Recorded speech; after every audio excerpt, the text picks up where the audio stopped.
They tried to put him in a coffin sealed for 10 minutes. He climbed out wearing the crown, and the people who nailed the lid shut are still in the basement arguing about who hammered the last nail. Sit with that. What you are about to hear is not a recap, not a timeline, not another reaction pretending to be analysis. The fight ended 2 years ago. The receipts went public. The Grammy sits on a shelf in Compton like a bullet casing somebody refused to throw away.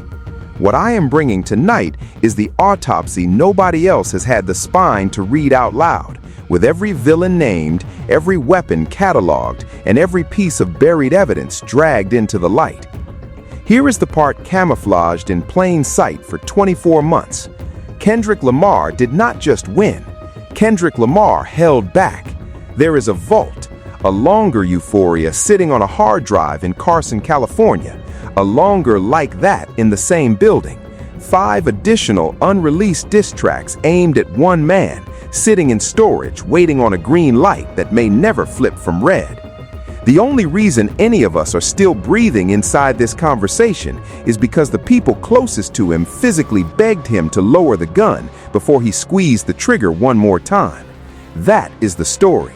The hero with the loaded clip who chose mercy, and the rogues gallery of cowards, executives, attorneys, bot farms, and silent elders who tried to bury him anyway and failed on live broadcast. Let me drop you inside the room. Carson, California, Top Dawg Studios, past midnight. The mixing board lit up red and orange like a control panel inside a submarine. A man named Juice walks in, trusted, affiliated, in the room. He presses play on the first version of Euphoria. 6 minutes, then 7, then 8, then 9, then 10. Juice told the story himself on the Cult Media podcast, and his words were so blunt I cannot even repeat the adjective on a clean platform. 10 minutes plus, roughly 4 full minutes longer than what eventually hit streaming. Pause. Let that sink into your bones.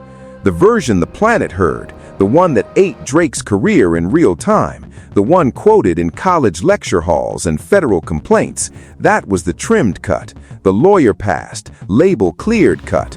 The original was a guillotine, and somebody in that building looked at the artist holding the rope and whispered, "King, please, not all of it. They will not survive all of it." That somebody was Punch, TDE co-president, sitting next to Kendrick since the Section 80 era, when nobody outside Watts knew the name. He told the story himself across from Curtis King, no spin, no theater. He pulled Kendrick aside in the studio. He said the words, "Let me talk to D real quick." He convinced the most decorated lyricist of his generation to delete material that wouldn't be beneficial in the long run. Hear what is hiding under that sentence. The co-president of his own label was scared, not of clearance, not of the lawsuit, scared of what the culture itself would not survive if every round in the chamber actually fired. That is the language of a corner man who had to throw the towel in for his own fighter because the fight was already a slaughter. Even after Punch trimmed it, even after the attorneys vacuumed it, even after the engineers softened the corners, Kendrick still could not be contained. 17 days. 17 days of switch-ups, shots, and burials, until one morning he calmly walked over to Instagram, not Spotify, not Apple, not Tidal, just Instagram, and dumped 616 in LA on his own grid like a man emptying a clip into a brick wall. No rollout, no marketing budget, no press run, just rage in high definition and a smile underneath it. That is what a man with too much truth in his lungs to use proper channels actually looks like. The bear had been poked one too many times, and the bear stopped pretending to sleep. Now here is the cinematic moment everybody missed.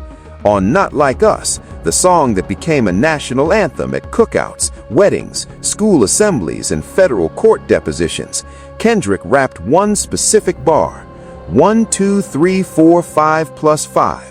For 2 years, the planet heard it as a flow exercise, a counting cadence, a throwaway. It was not. Industry insiders, people in the actual room, are now interpreting that line as a literal inventory. 5 plus 5, 10 total tracks aimed at one man, 5 released, 5 still sitting in the vault, 5 unheard weapons on a hard drive, while the target spends millions on lawyers trying to silence the 5 we already memorized. Sit inside that for a second. Imagine being so beaten that the songs they didn't even play won. Imagine losing to a set list that hasn't been finished yet. That's not a battle. That's a hostage situation where the hostage walked himself out the front door and the kidnappers are still in the basement arguing about who left it unlocked. Then came the coronation, the Grammys. Cameras catch Lucian Grainge, the most powerful executive in recorded music on planet Earth, and Dr. Dre, the man who personally built the West Coast brick by brick, leaning into a high five as Not Like Us is announced. 2 years earlier, those exact same men were the so-called gatekeepers Drake claimed were rigging the game against him.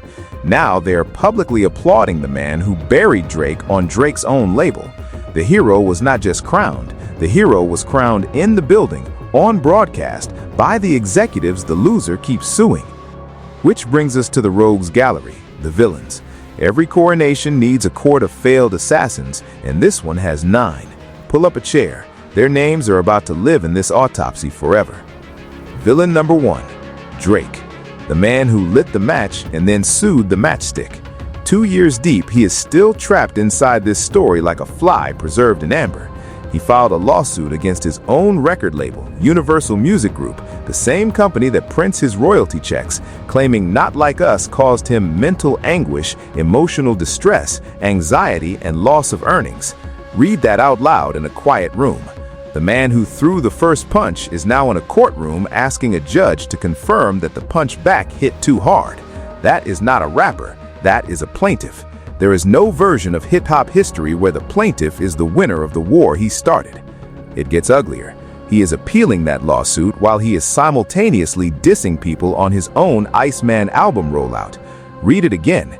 He is in court arguing that diss records cause measurable psychological damage, and in the studio the same week he is recording diss records. Textbook hypocrisy of a man who wants the rules to apply to everyone except himself. You cannot sue for the exact thing you are still doing. Or, well, you can apparently, but you cannot do it and keep your dignity in the same suitcase. Then came the colonizer reframe. Kendrick called him a colonizer on a record, a word that in any encyclopedia refers to Spanish conquistadors, the British Empire, and American manifest destiny. Drake's camp tried to rewrite that word in real time and frame it as an attack on his Jewish heritage. Listen carefully. That is not a defense. That is a deflection so disfigured it actually inverts language itself. It implies the entire Jewish diaspora is somehow interchangeable with the colonial powers that historically persecuted it. You do not get to weaponize a heritage you only invoke when you are losing a rap battle. Then the unforgivable, tailor-made freestyle, AI Tupac.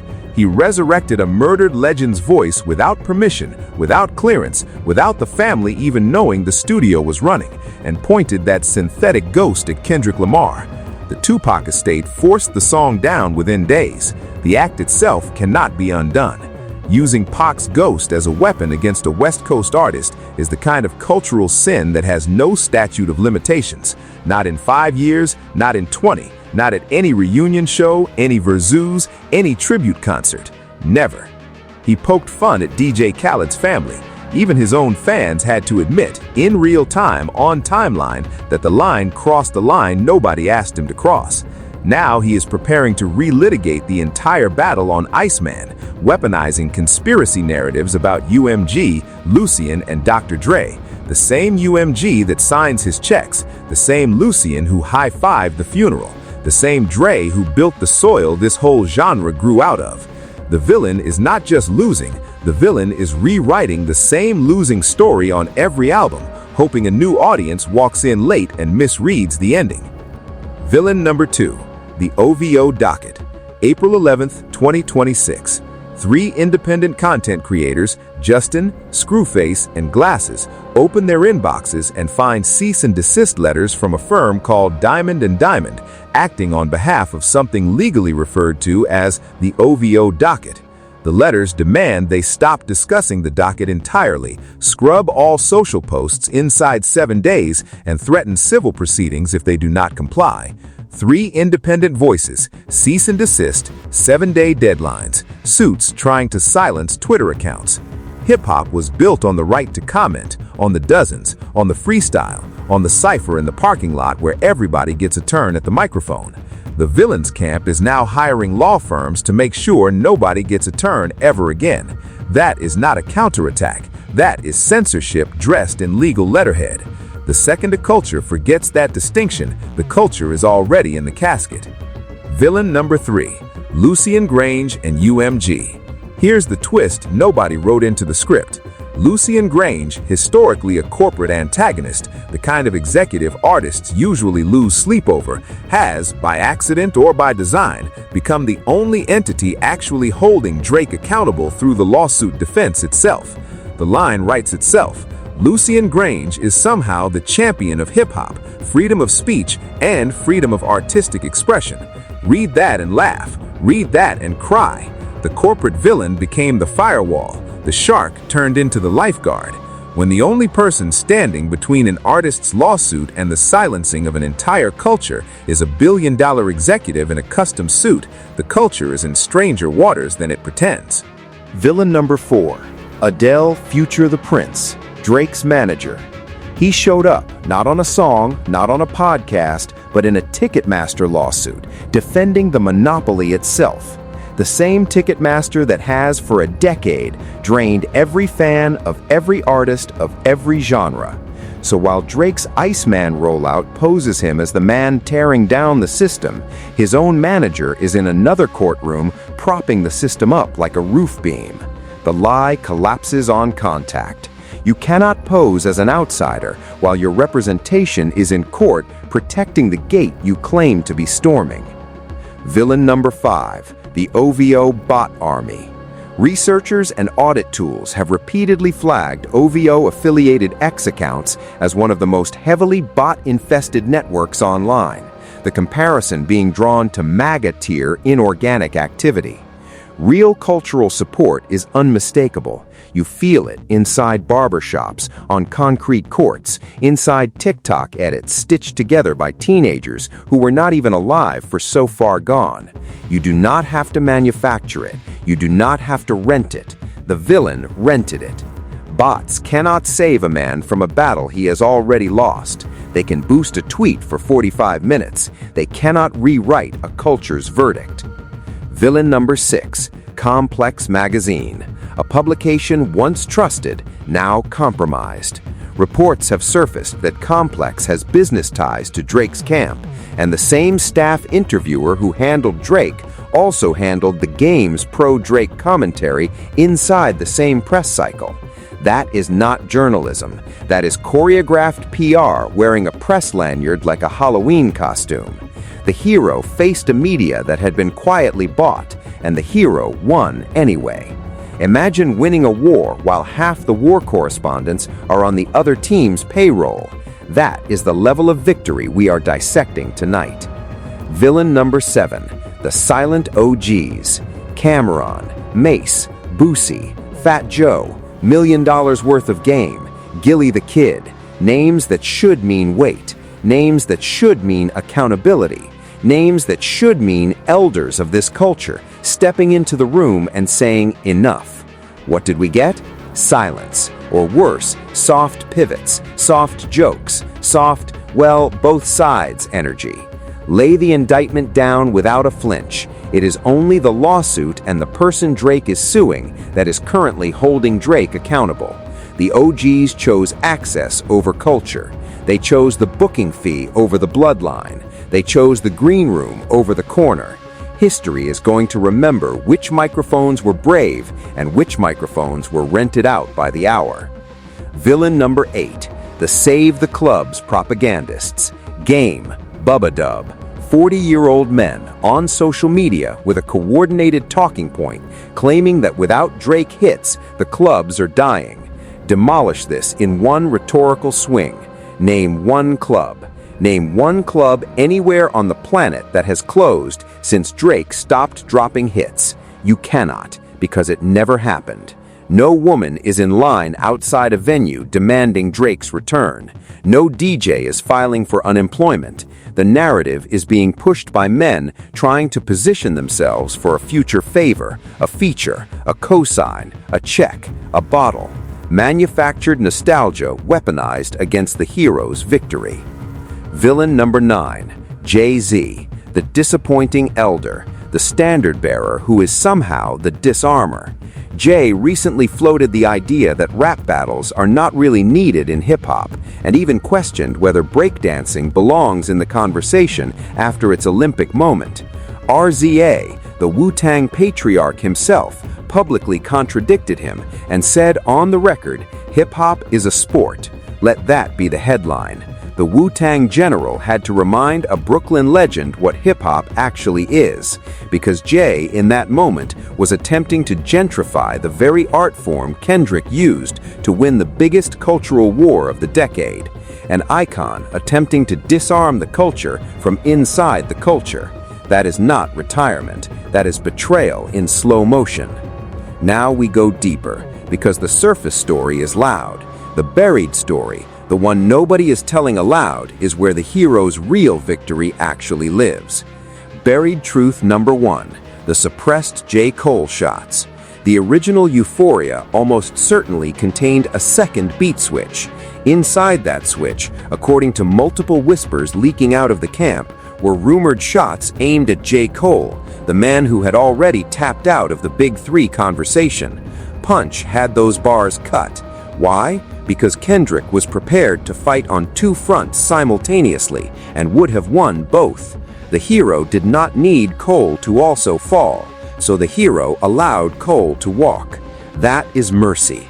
That is a king lowering the sword on a man who already knelt. Buried truth number 2. Like That was longer too. Reports from inside the sessions suggest the original Like That was at least a full minute longer than the released version, possibly more. Every single Kendrick weapon in this entire war, Like That, Euphoria, 616, Meet the Grams, Not Like Us, was sanded down, trimmed, not for him, for us, for the public's protection. The dosage we received was the medicinal dose. The actual dose would have been a poisoning. The hero rationed his own knockout punch out of respect for the audience. Buried truth number 3, RZA's endorsement. RZA, when pressed, said hip-hop is a sport, and if it builds the muscles and makes the genre better, let it in. That is a Wu-Tang patriarch publicly aligning with the spirit of what Kendrick accomplished, while gently noting the Drake side made the air gray with personal accusations. The elders who actually built this thing are siding with the hero. The elders who signed deals with TV networks are siding with the lawsuit. Read the room. The architects sided with the architect. Buried truth number 4, the Tupac estate. They moved on Drake swiftly, surgically, to scrub the AI Tupac vocal off the planet. The most sacred legacy in West Coast hip-hop history publicly rejected the villain's tactics in real time. That is Pac's mother's estate, Pac's family, Pac's keepers, drawing a line in the sand and saying you do not get to use this voice this way. The hero honored the tradition. The villain had to be legally restrained from desecrating it.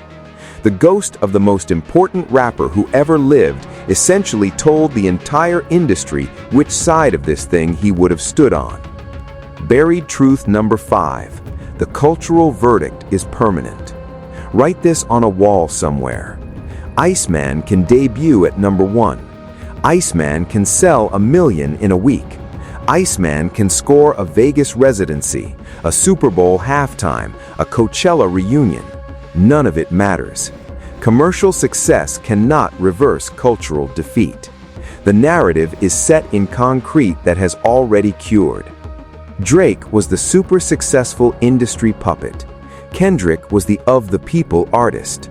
No Spotify chart, no RIAA plaque, no streaming inflation algorithm can rewrite the ledger that was already written, in real time, in our group chats, on our timelines, at our cookouts, inside our headphones.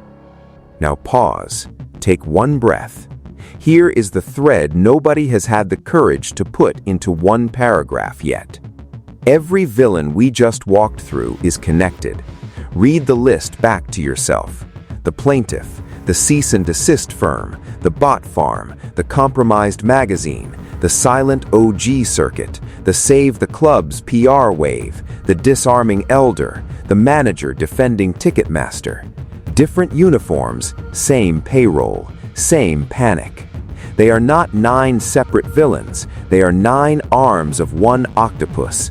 And that octopus is the old industry trying to drown a new king before the rest of us notice the water has already turned in his favor.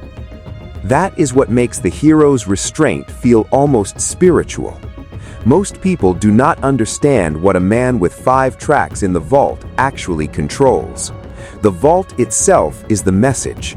Every day those songs sit there, unreleased, is a day the villain has to live wondering what is on them. Every name, every leak, every alleged number, address, voice memo, witness. Drake is not just losing in public, Drake is losing in private, in his own head, every time he sits down to write a verse and remembers there are 5 more grenades with his name etched into them sitting in a building he is not allowed to enter. That is psychological warfare elevated to a high art form. The hero does not have to drop them, he just has to never confirm they are not real. The threat is the win, the silence is the song. Let me say something about the press cycle that is already loading. The playbook is in motion. You are about to be flooded with Iceman think pieces. You are about to see Billboard headlines comparing first-week numbers like the chart was ever the scoreboard. You are about to see edited clips, friendly podcast circuits, narrative laundering sit-downs where a charming host nods at every deflection. You are going to hear the words balance and both sides and let us move on used like sleeping pills. And the goal is to make you forget that one man sued his own label while the other man won Album of the Year. They are betting on your fatigue. They are betting 2 years is long enough for the audience to forget the receipts. Do not let them. Bookmark this, pin it, send it to the homie who keeps trying to gaslight the culture at the cookout. Speaking of receipts, here's a sensory beat worth carrying with you. Picture an 18-year-old kid in a bedroom in any city in America. Headphones on. He's never heard like that before. He cues it up because his older cousin told him to. 45 seconds in, he hears Kendrick rap, "Motherfuck the Big Three." His face changes. He pauses. He rewinds. He plays it again. He realizes in real time that the music he is consuming is alive, that an artist just took a public swing at the genre's 2 most untouchable names, on the beat with 2 other living legends, on the biggest record of the year. That kid will tell that story for the rest of his life. That's when hip-hop got its pulse back. It didn't happen because of a bot. It didn't happen because of a press release. It didn't happen because of a complex interview. It happened because one man, in one verse, decided the truth was more important than the truce. That kid in that bedroom is the verdict. Multiply him by 10 million. That's the audience the villains pretend doesn't exist. Carry one more thing in your chest before we close. Years from now, when the dust settles and somebody finally writes the actual book on this era, the title is not going to be about Drake. The title is not going to be about Iceman. The title is going to be about the man who had 10 minutes loaded and chose 6. The man who had 10 tracks loaded and chose 5. The man who had a J. Cole verse loaded and chose silence. Mercy at full power is the rarest thing in this culture. And the only kings worth remembering are the ones who could have ended it and instead let the rest of us breathe. The hero won the only war that ever mattered. Not the war for the chart, the war for the soul of the culture. He won it surrounded by lawyers, bots, silent elders, paid press, and a manager defending Ticketmaster. He won it with 5 tracks still locked in the vault.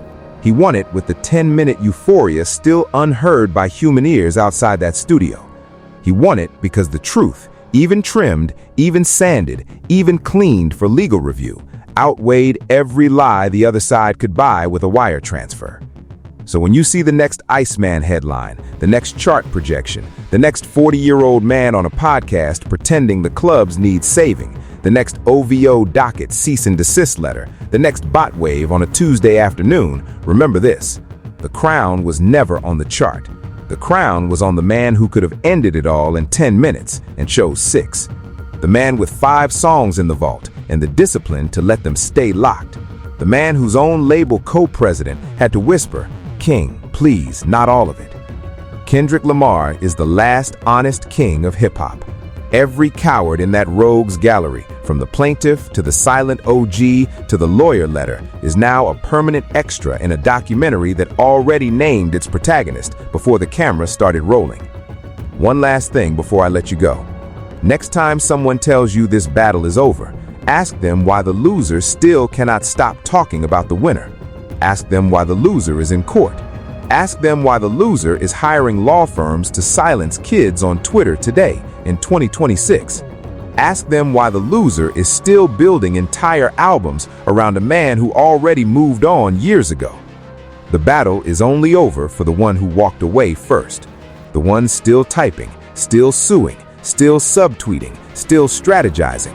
That man is not living in the present. That man lives inside the autopsy report we just read together. Now I want to hear from you. Drop a comment.